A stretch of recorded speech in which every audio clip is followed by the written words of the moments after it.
गिरफ्तारी कैसे हुई है और पुलिस कैसे इन हत्यारों तक पहुंची है?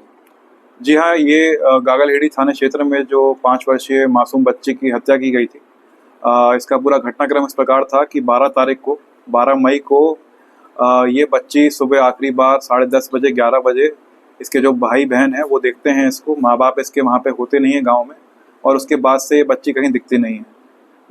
जब परिवारजन इसको ढूंढ लेते हैं अपने स्तर पर, उसके बाद से जब ये लड़की नहीं मिलती है तो 12 तारीख को रात को ये गागलहेड़ी थाने में आते हैं। इनकी तहरीर पर 363 का मुकदमा दर्ज होता है और पुलिस भी इनको तलाश करने में, इस बच्ची की तलाश करने में लग जाती है।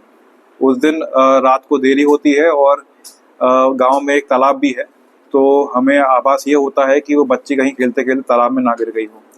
अगले दिन तड़के सुबह ही 13 तारीख की सुबह को ही पुलिस टीम वहाँ पे अपनी पहुँचती है। फील्ड यूनिट और डॉग स्क्वाड को भी बुलाया जाता है। जो ट्रैकर डॉग है हमारे पास, बच्ची के सेंट सूंघाकर उसको आसपास घुमाया जा रहा होता है कि तुरंत एक घर के बाहर एक जंगला है जो इसके चाचा चाची का घर है, उसी के घर पे दीवार पे एक जंगला लगा हुआ है, उसी के बाहर एक बोरी मिलती है। जब पुलिस उसको देखती है तो बोरी के अंदर ही ये जो मासूम बच्ची की लाश है वो मिलती है वहाँ पर। उसको तुरंत ही वहाँ से हटाकर मोर्चरी लेके आया जाता है, उसका बॉडी का पीएम कराया जाता है।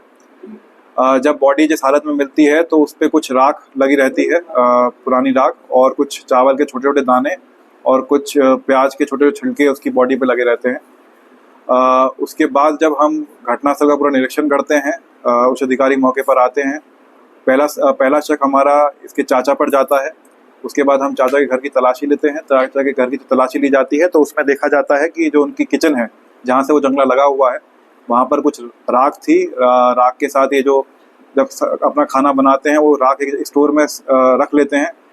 जो चावल बचा होता है उसको भी वहाँ रख लेते हैं, और जो प्याज और सब्जी के जो छिलके विलके होते हैं उसको भी वहाँ रख लेते हैं। तो संदिग्ध तरीके से इसकी चाची से चाचा से पूछताछ की जाती है। तो जो पूछताछ में चाची के द्वारा ये कबूल लिया जाता है कि उसके द्वारा ये पूरी घटना कारिज करी गई है। इस घटना की वजह जो रही थी वो बताती है कि उसका जो संबंध था वो 6 साल से एक शुभम नामक युवक है जो उसी गांव का है, लेकिन अभी हरिद्वार में एक होटल में काम कर रहा है, उसके साथ था।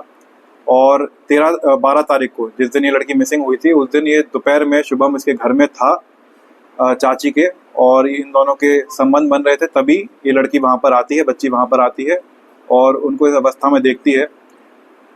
इससे ही डरकर और क्रोधित होकर ये जो शुभम है हमारा इसमें मुख्य अभियुक्त है, उसके द्वारा इसको एक थप्पड़ मारा जाता है बच्ची को। ये बेहोश हो जाती है वहाँ पर, और जब चाची कुछ समय पानी लेने बाहर जाती है घर से तो उसके द्वारा दुष्कर्म की घटना भी काट की जाती है बच्ची के साथ। और जब चाची पर वापस आती है वहाँ पर इन दोनों के द्वारा ये तय किया जाता है कि इस बच्ची को वहाँ पे मार दिया जाएगा और उसकी बॉडी को तालाब में छुपा देंगे, जिससे इस घटना के बारे में किसी को पता न चल पाए। उस दिन ये बॉडी, जो बच्ची की बॉडी है, वो चाची जो है वो अपने घर में जो स्टोर रूम बना हुआ है वहाँ पर छुपा लेती है, जिसकी वजह से ही उसकी बॉडी पर जो अब राख और जो चावल है और ये छोटे छोटे छिलके जो लगे हुए हैं प्याज के, उस वजह से उस बॉडी पे कवर हो जाते हैं। अगले दिन जैसे ही सुबह जब पुलिस वहाँ पे पहुँचती है, इनको डर होता है, इनको आभास लगता है कि घर तक शायद पुलिस पहुँच जाएगी डॉग स्क्वाड लेकर।